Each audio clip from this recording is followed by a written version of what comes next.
एक बार श्री नारद जी के मन में एक विचार आया कि चलकर के जरा संसार का अवलोकन करें। इस समय धरती पर लोगों की स्थिति क्या है, क्योंकि कलयुग लग गया है और कलयुग का जो प्रभाव है, नारद जी जैसे गए और जाकर के देखा तो जहां जहां नारद जी गए व्याकुल हो गए।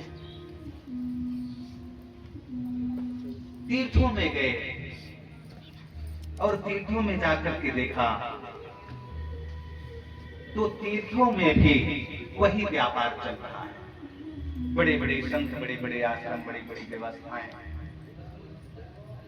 शहरों में गए, लास्ट में वह गांव की तरफ गए। जहां गए नारद जी ने केवल दुख देखा। दुख का मतलब है कि सभी तीर्थों को भ्रमण करते करते जब गांव में नारद जी आए तो गांव की स्थिति क्या थी कि तरुणी प्रभुता गए श्याल को उत्थिदायक। एक भाई का दूसरे भाई से आपस में पट नहीं रहा। पड़ोसी के घर जा जाकर के बैठते हैं, बात करते हैं। घर में साले की चलती है। तरुणी प्रभुता गए माता पिता जब बूढ़े हो जाते हैं उनको कोई पूछता नहीं। जो बेटे हैं, बहू हैं, नाती पोते धीरे धीरे बड़े होने लगते हैं तो वो भी डांट कर बोलते हैं कि आपको कुछ पता नहीं है, फालतू आते लाते रहते बैठे रहो। यह स्थितियां आती हैं। नारद जी ने जब यह देखा, नारद जी व्याकुल हुए और उस व्याकुलता में नारद जी भागते रहे।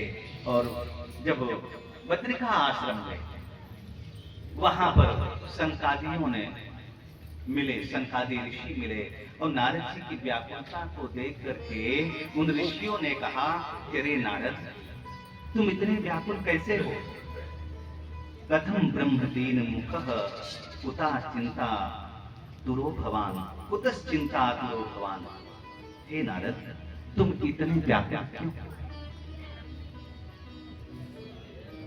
तुम्हारे मुख से तो नारायण नारायण का शब्द निकलता था, लेकिन आज तुम्हारी मुखाकृति अत्यंत म्लान हो गई है, कुम्हिला गई है, कांतिहीन हो गई है, उसकी चमक गायब हो गई। तुम्हारे चेहरे पे चित्ता का फूट चढ़ गया है। एक संत इतना चिंतित कैसे हो सकता है? और तुम इतनी तेज भागते हुए आ रहे हो, ऐसे चलते हुए आ रहे हो जिसे तुम्हारे ऊपर आप पहाड़ टूट पड़ा हो।